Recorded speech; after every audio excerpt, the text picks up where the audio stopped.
Hey, it's Rob Weinberg, and on this channel, we empower people to take control of their futures through expert mortgage, financial, and real estate strategies.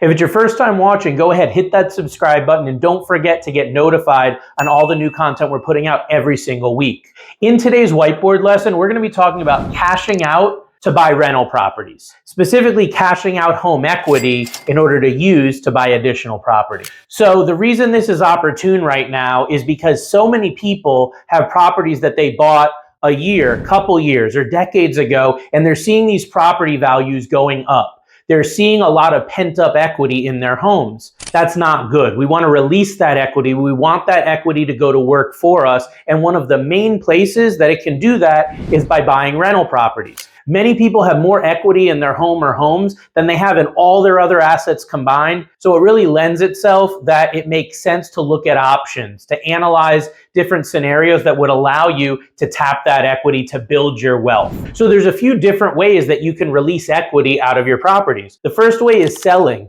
And I'm assuming if you're watching this, you're not looking to sell your homes. You're looking to retain and keep them to continue building wealth. So we'll get rid of that. But the main things that we're going to be talking about here today are a refinance, specifically a cash out refinance strategy, and a home equity loan, or HEL, or home equity line of credit, also known as a HELOC. Now, we'll talk about the differences between these right now. On a cash out refinance, your first existing mortgage is going to be paid off. It's going to be zeroed out, and it's going to be replaced with a new, bigger mortgage, which is going to include the additional proceeds or the additional cash out backed by the equity in your home.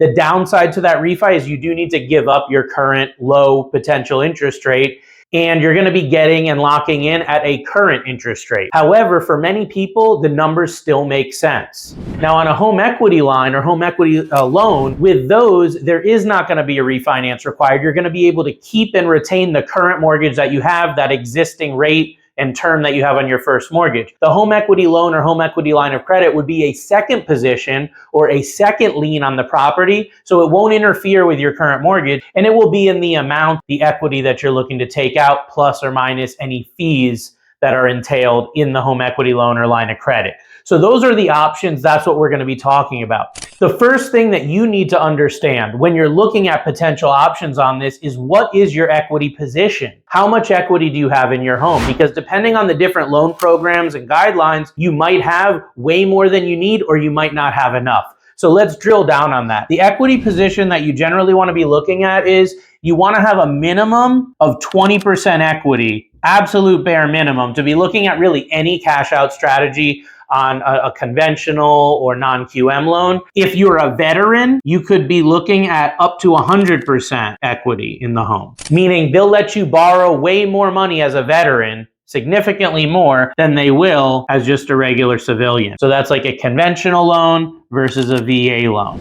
So if your position of equity and you're not a veteran is you have less than 20% equity, it's probably not even worth looking at home equity loans, cash out refis, things like that, because you don't really have enough equity to make it worthwhile. There are a few programs that will allow you to get maybe 85% out of the property, so it may release a little bit, but generally when we're talking about cashing out to buy rental property, we need a significant sum to be able to put down or to buy a property in cash out, we'll be talking about in a second. But if you check that box and you have at least 20-25% or more in equity, then we can move to the next step. If not, then we need to step back and maybe wait a little bit until more equity grows.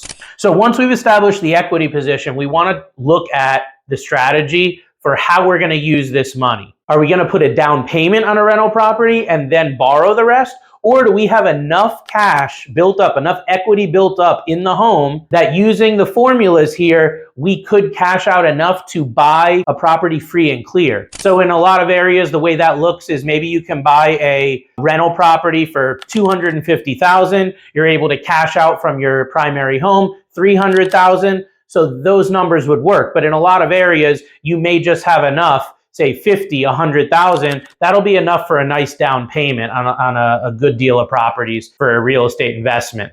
But if you're using cash, you can immediately, take that cash out and go buy a property. You don't really need to worry about the rest of the steps here of getting the mortgage. So the loan processing, the funding, how does this really work?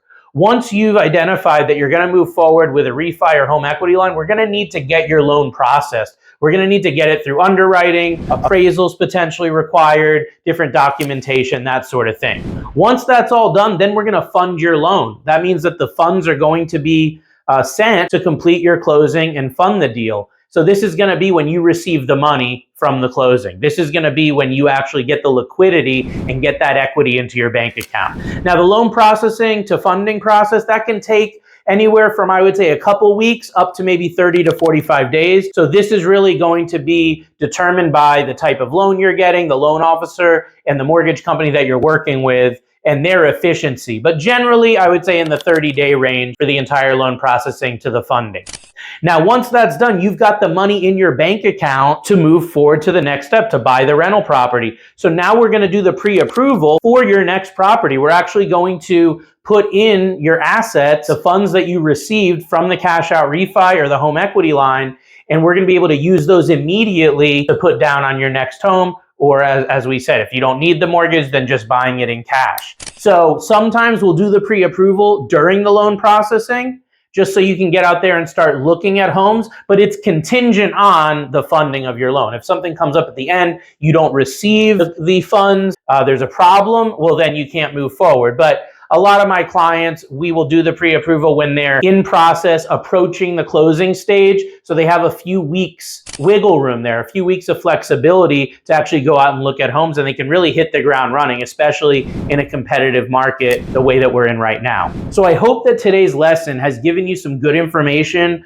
about cashing out to buy rental properties. I do put these personalized one-on-one plans together with all my clients that are doing this, so we can customize it for you and your financial circumstance. If that's something that you're looking at and you'd like my assistance, reach out to me by call, text, or private message. My direct line is 860-413-3938. Hope that helps, and we'll see you on the next episode. Take care.